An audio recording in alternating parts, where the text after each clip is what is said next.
talafal ne whaasonga fua Samoa lona sfuluivo Januari o le whaapoponga o tala lau le tio Polynesia. E wina wawa noa le tofinga loia sili le malo le taimi nei. Pe ta ia lela I titi le ngā luenga le o whaatali e nei mo ia pe atau nu umai tonu.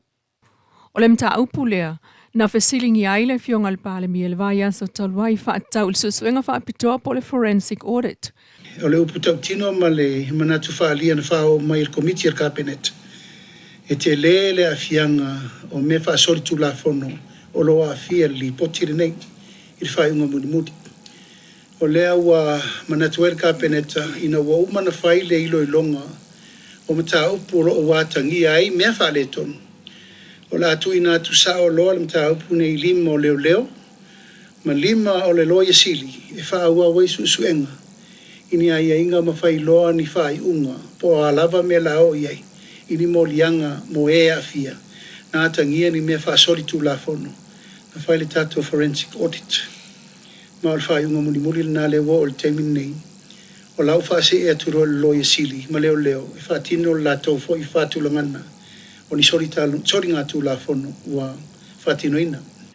Na ia sao noa le lave o le mta upule nei, mai le mawhai o na mulmulta I le malo fo I mea na sa wali poti ma isi malo talwai. Ai o le a whaase e tulo, ili mo le tū la fono, e pe o na iai le loia sili. Talu e iai whainga whaasoli tū la fono, mai ta wina le taun unga, o le li poti e pe o na sao noa le fionga le palamia.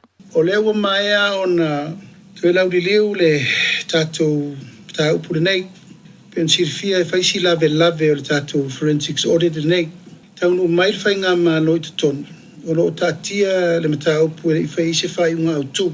E le mawhai o na mātou muri tai whai unga na whai eisi whainga ma lope a mātou mautinoa. O lo iai le tūlanga tau pena vai ili le tūlanga tāle whenga ima le mea o lo ta o tuele tel tenunga. O le sa tiro li poti a atoa le masina o tiro el komiti al cabinet.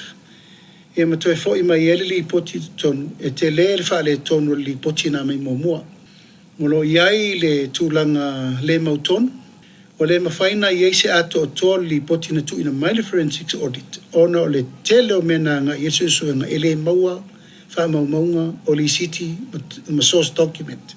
Le fionga le palamia le sunga a la aulia le malia toa le watea pula te vau 4C threat, I le whailo inga matusi tala le vai aso talwai. E lua matai o leitu malo sa whata tasi o mai a mamoli atu I le whaatuatua I le atua Samoa o tasi po le whaasi le whai ungol vai ason te nei mo lana palo tala I titi sa ili eisa whai pule fau o leitu malo. O sa whata lea na tā pena lana palo tala I titi mo le aso no Februari peitai na toe tolo po mai mo se taimi ai sa Italia le taunu unga o le whamasinonga o palo tā whale alili malona no foa.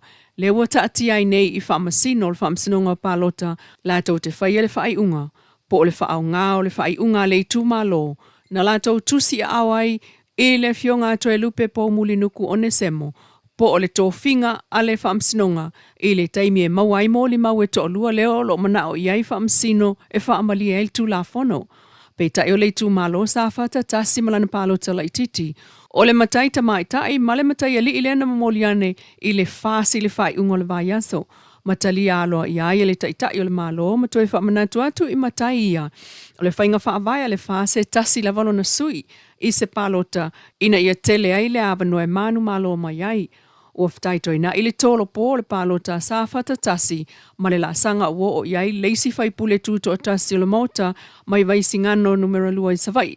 Wa vanoa fo ile nai tu malo mo lana ia fo I palota la ititi e tu sai ma le tu la fono. Pe tai ono to ia se isi matai o le tu malo sa fata e tau wā mo le palota la ititi talu olo o iai pea le avanoa. Ua whaamuta e le tu malo vai singano numera lua le whaawa wai o lo lātou whaipule I le pale mene I lona tūlanga o se whaipule tū to ta si le mota whai tu la fono Samoa. O le lua aso talua I le na masi I mai ai le pa I o le tu malo vai singano lua e momoli mai lo lātou whaipule le fionga moto pua 7 Henry Afereti papali I e avea ma whaipule o le vanga wha upu whai upu lea le malo po le fas. O le pa ia li ima whaipule o le tu malo, ai o au a inga o le li whaipule. Leana o lātou whaatino vaenga o le anga I whanua masani ai, o le whaaloalo mata I ngā sua, o le whailo inga masaunoanga folfolanga.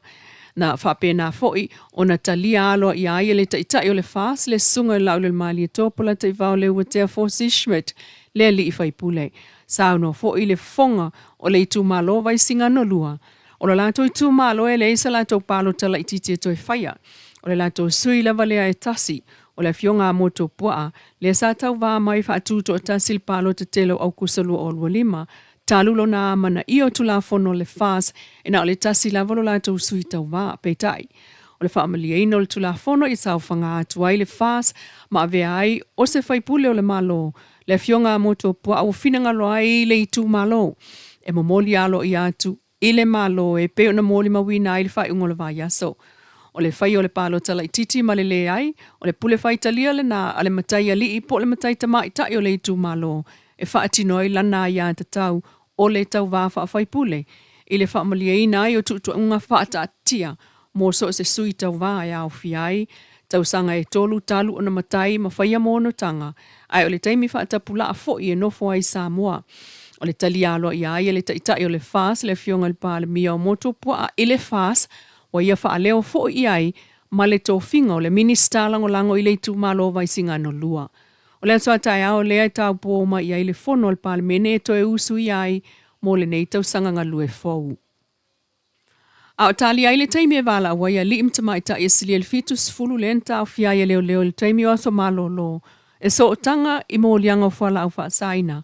Ai wo o mai wha maunga i lea fio anga o lātou tū to o to o e wha te ale atali o lea fo inu o ro a fia ai i le au tau fia le nā.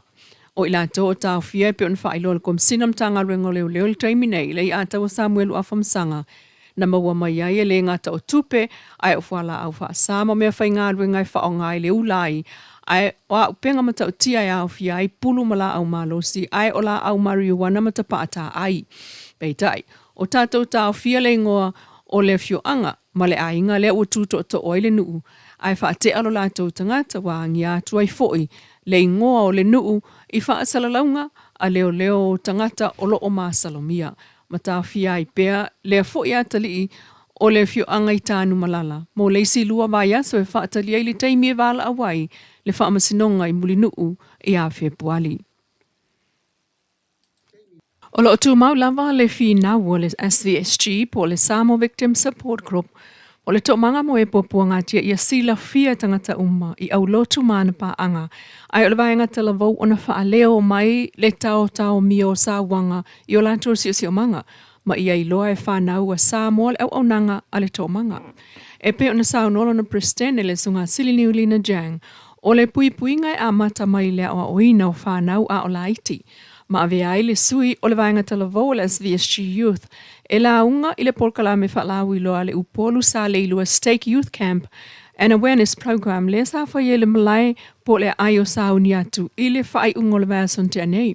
E se le lua se lau tala vau mai le se fulu lua sufitu tau sanga le matua. O tai masui o Pristene mai le fulu lua au tala vau i lalo le ingoa Break the Silence and the Violence.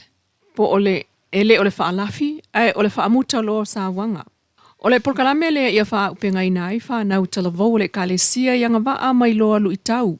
O aso uma, e au fiai ma le mawhau le lei, e pui ai le saonga le mua tangata. Na awai atu fo iai suir kulusa mumu, ma le mtanga ruenga o leo ma leo la toi fuata ina, ia sanga ilo ai e whanau talavou, au nanga e mawai o la tof soswani. Ma whaftai ai le Pristene le steki le fionga fui maono Sam Teo, ma le Pristene o talavou upolu sa le lua. Mo le awa noe feilo iai talavou mwha soa wha taul saonga le mu o le si o manga mo wha nau talavou. Talana o le neitu la mai lau le Polynesia.